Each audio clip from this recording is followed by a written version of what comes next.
Hey folks, how y'all doing? Welcome back in, man, in the land of grills. We're looking at another pizza oven today. This is a product called Qube stove. This thing's really unique because it burns pellets. And not only is it a pizza cooker, they say this thing can get to 1,000 degrees. I don't know if we want to cook our pizza at 1,000, but it's got a lot of neat things going on to it. We're going to take a look at it today. We're going to show you what it takes to put together. It doesn't take a whole lot. This, like I said, this thing runs on pellets that go in there, and that's actually the stove itself. You can use this thing, they're saying, as a fire pit. You can also do some other things in there. It has got, look at that, it's got a little knob down there. What the heck is that for? So that thing actually turns that so you don't have to turn your pizza in there. So I think it's pretty cool. Like I said, let's take a look at it online, see what this thing costs, put it together real quick, not a whole lot of assembly. And of course, we're gonna fire it up and see how it works. Pretty cool. All right, so on Amazon, it's 340 bucks. All right, got it out of the box, folks. This is a good time, opportunity to take a look at the inside.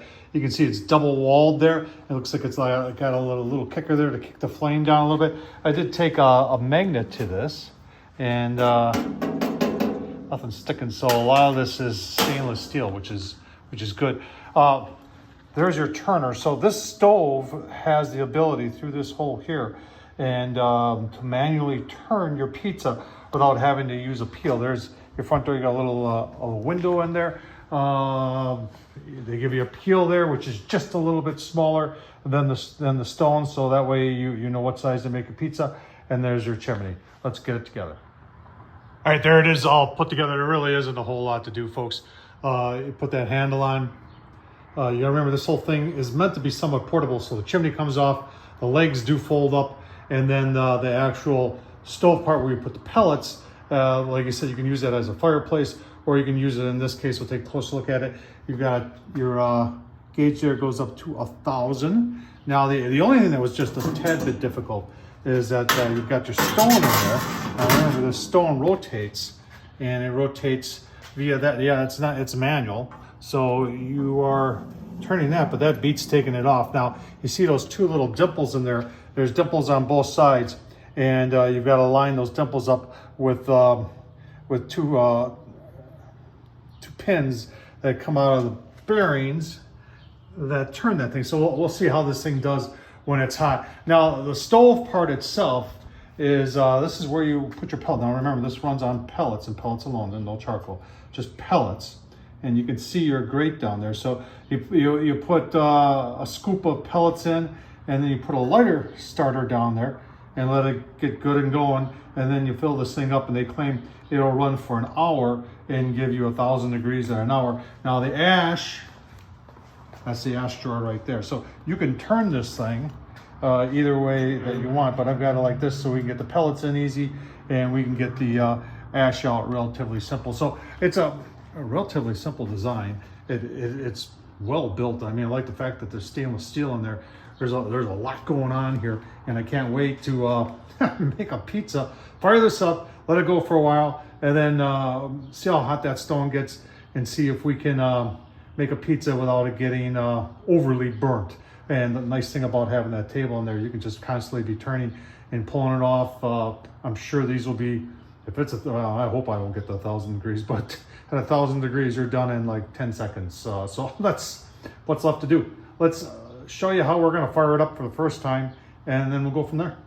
All right, you're saying, Tom, you didn't tell us how big the stone is. So the stone is roughly 12.5 inches. So a 10-inch pizza on here is gonna be very doable, and they do give you a peel.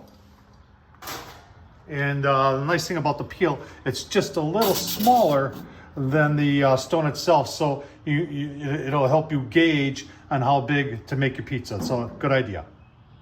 All right, that's the ash box. And I think I showed you already where the pellets go in. Now they give you this little tool here to help you. Obviously, they didn't want to put any wood on there because it would burn.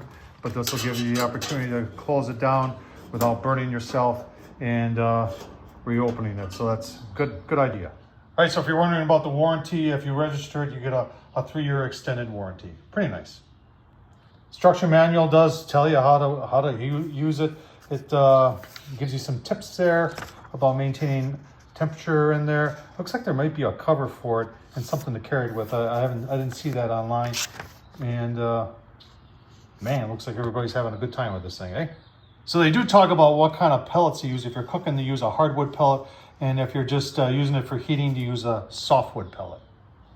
So as far as portability, it does all come apart. You've got the stove itself, which obviously is separate, got a handle on it. You got a handle on the pizza side of it, and then obviously your chimney comes off. So it is portable. All right, so I put some pellets in there, and then I've got one of these hay bales that they say you should use, and I've got that lid in there. And they said once that all gets the pellets going, rip roaring, and at that point you should fill the rest up all the way with pellets, and that's what we're gonna do. All right, it took a while, maybe I did it wrong, but I finally got the pellets going, and you can see it is now, it's working. Yeah, that's pretty crazy right there. It's plenty hot, for sure. All right, we had to make some changes here. So my stainless steel, it just barely fit, and I didn't like it. So we got out the chargular one. We've got that extended table that flips over. The majority of the weight is there, and this is a much more stable platform to do this on. You can see right now we are holding right around 700 degrees. That's pretty good for pizza.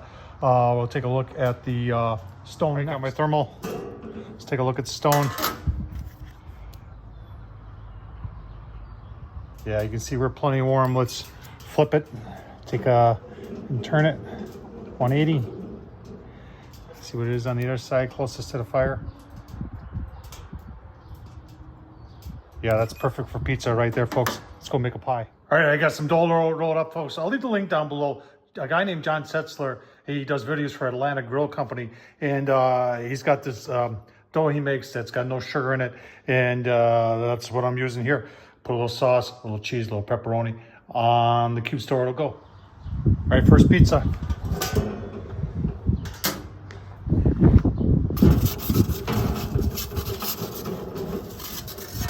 All right, give you a look-see in a minute or so. That's a temp on the first pizza, right about 700, a little less. Yeah, that's pretty cool. You can see she's getting done pretty quick. The ability to turn it, I tell you, and that, people are gonna ask, is that handle down there getting warm? And it's not. I mean, that's working really, really nice, and you can gauge, you know, how much more you need to cook your pizza. I'm just trying to get golden brown there. See, I got that crust there. I want to get that a little bit, so I'll take that closer to the heat source. This side over here is perfect. First pizza coming up, not bad. All right, the crust could have been a little bit done. But, all right, so for the first pizza, turned out pretty good. I struggled getting the pellets going. I don't know, I'm assuming that's user error, but does it work? Yeah, it does. Check them out, Qube Stove, and I'll leave the link down below to Amazon. Thumbs up, leave a comment, and as always, folks, I appreciate you watching. Enjoy your pizza.